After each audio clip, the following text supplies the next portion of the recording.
warahmatullahi wabarakatuh. Perkenalkan, saya Wimas Apriliana Setiawirati, Unit Kerja SD Negeri 2 Bulak, Kecamatan Rawasari, Kabupaten Kendal, merupakan peserta PPG dalam jabatan kategori 1 tahun 2022 dengan nomor peserta 20508958575, NIP 1401022195 dengan LPTK Universitas Negeri Semarang. Pada kesempatan ini, saya akan menyampaikan cerita best practice menggunakan metode STAR. Apa itu metode STAR? Situasi, tantangan, aksi, refleksi hasil, dan dampak terkait pengalaman mengatasi permasalahan siswa dalam pembelajaran. Saya melaksanakan PPL yang pertama pada tanggal 25 Agustus 2022 dan PPL yang kedua yaitu tanggal 15 September 2022. Tujuan dari PPL 1 yaitu meningkatkan hasil belajar siswa kelas 6 pada muatan pelajaran matematika materi keliling lingkaran menggunakan model PBL dengan media interaktif PowerPoint dan media augmented reality. Tujuan pada PPL kedua, meningkatkan hasil belajar siswa kelas 6 pada muatan pelajaran PPKN, materi penerapan nilai-nilai Pancasila dalam kehidupan sehari-hari menggunakan model PJBL berbantuan media augmented reality dan media PPT dilengkapi video contoh kontekstual. Mengapa praktik baik ini saya bagikan? Karena menurut saya permasalahan yang telah teridentifikasi sebelumnya tidak hanya terjadi di sekolah saya saja.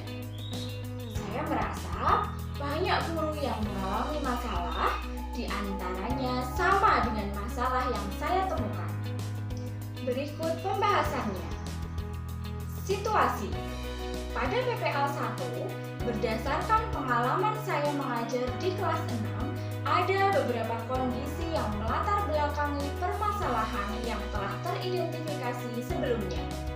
Di antaranya, guru kurang inovatif dalam menerapkan model pembelajaran yang disesuaikan dengan materi pembelajaran, keadaan sekolah, dan kebutuhan siswa untuk kemudahan siswa dalam menerima pembelajaran.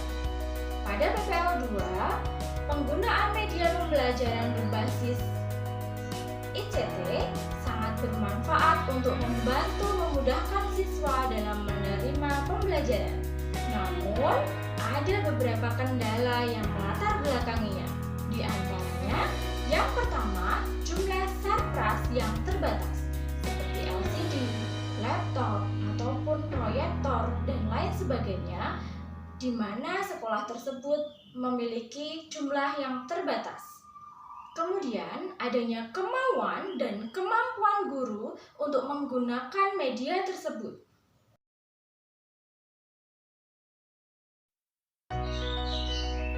Berikutnya adalah tantangan. Menanamkan konsep keliling lingkaran agar mudah diterima siswa itu adalah tantangan pada PPL aksi pertama. Kemudian pada aksi kedua, yaitu tantangannya menerapkan nilai-nilai Pancasila dalam kehidupan sehari-hari agar dapat diterima oleh siswa sehingga siswa dapat menyelesaikan masalah terkait materi tersebut. Tantangan selanjutnya, baik itu di PPL 1 dan juga PPL 2, yaitu mempersiapkan gadget atau HP siswa yang support dalam menggunakan media augmented reality dengan memanfaatkan aplikasi Assembler. Hal ini saya menemukan ada 4 HP siswa yang tidak support untuk membuka aplikasi Assembler. Berikutnya, siswa harus bisa mengoperasikan aplikasi Assembler untuk pembelajaran, baik itu keliling lingkaran maupun penerapan nilai-nilai Pancasila. Selain itu, siswa juga harus bisa menyelesaikan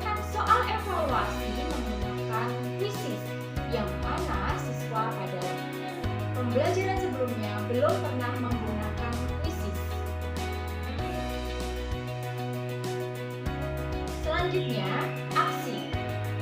Langkah yang saya tempuh untuk menyelesaikan permasalahan yaitu dengan melaksanakan pembelajaran bermakna yang melibatkan siswa aktif, kreatif, dan inovatif.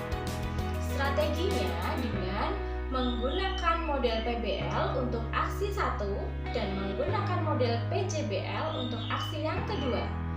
Pelaksanaan pembelajarannya menggunakan pendekatan saintifik dan TIPEC. Metode pembelajarannya menggunakan demonstrasi untuk PPL 1 dan menggunakan metode diskusi serta tanya jawab. Alat peraga yang digunakan untuk PPL 1 yaitu alat peraga benda-benda konkret yang berbentuk lingkaran dan untuk PPKN memberikan contoh penerapan nilai-nilai Pancasila dalam kehidupan sehari-hari. Contoh itu dapat kita berikan melalui video pada penayangan PowerPoint. Kemudian untuk prosesnya, saya melaksanakan pembelajaran sesuai dengan RPP yang telah saya buat untuk mengatasi masalah-masalah yang telah teridentifikasi sebelumnya. Siapa saja pihak yang terlibat dalam kegiatan saya? Yang pertama, sebelum melaksanakan rencana aksi, terlebih dahulu saya melakukan wawancara terkait dengan masalah yang telah teridentifikasi, dan wawancara tersebut saya lakukan kepada beberapa narasumber, di antaranya kepala sekolah, rekan guru, pakar pendidikan, dan yang terakhir pengawas sekolah. Selain itu, saya juga mencari literatur yang sesuai dengan identifikasi masalah yang saya temukan.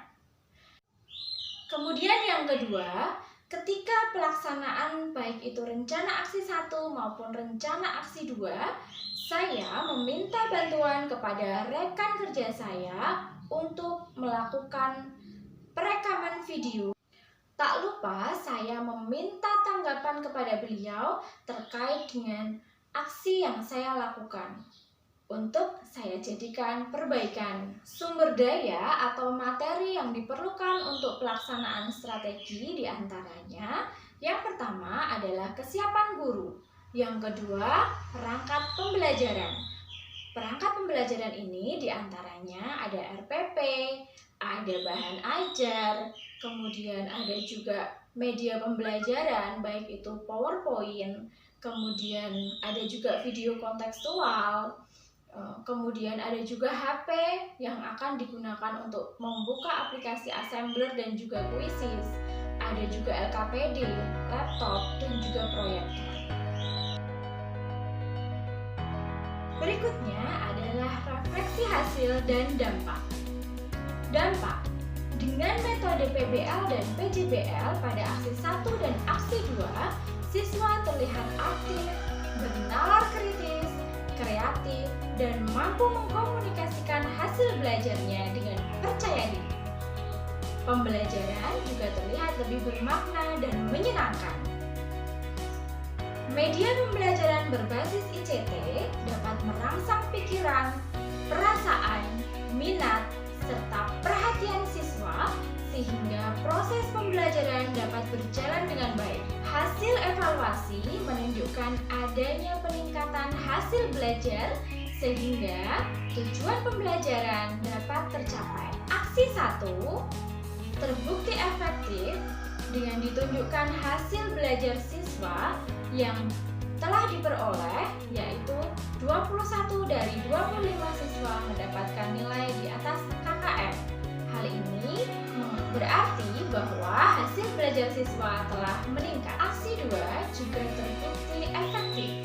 Hal ini ditunjukkan dengan hasil belajar siswa yang meningkat, yaitu 23 dari 25 siswa mendapatkan nilai di atas KKM.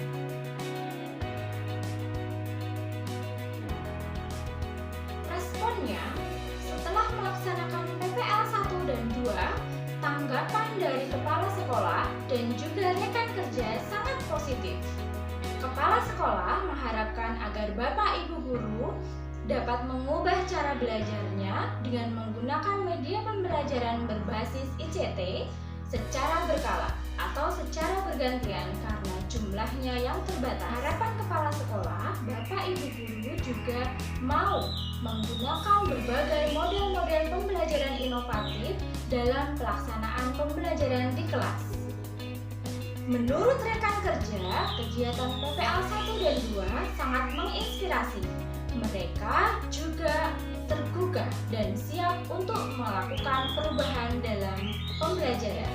Faktor keberhasilan terhadap PPL aksi 1 dan aksi 2 diantaranya sebelum pembelajaran, guru mempersiapkan semua keperluan pembelajaran seperti alat pembelajaran dan juga berkoordinasi dengan rekan sejawat untuk membantu melakukan perekaman video. Tak lupa, guru juga harus mengingat-ingat dan konsentrasi dalam memberikan pembelajaran sehingga pembelajaran dapat terlaksana secara runtut sesuai dengan singkat pada model pembelajarannya.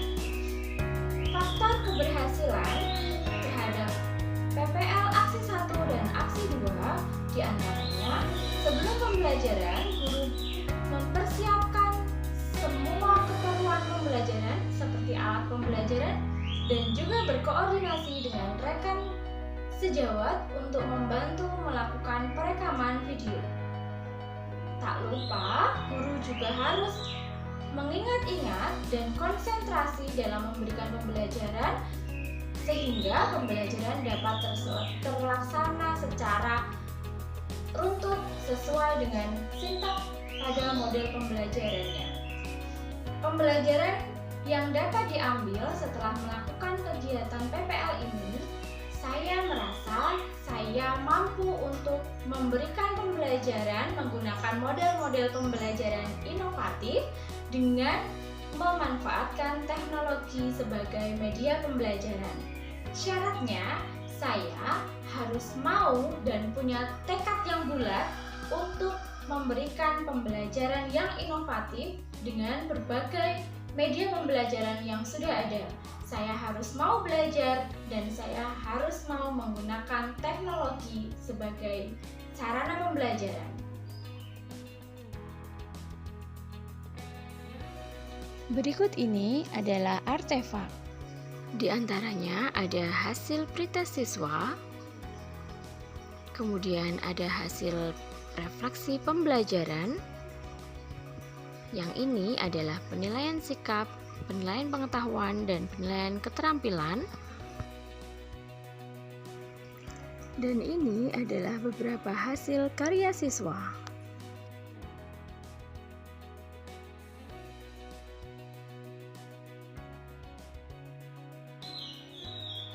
Itu saja yang dapat saya sampaikan. Mohon maaf apabila ada kesalahan dan terima kasih. Wassalamualaikum warahmatullahi wabarakatuh.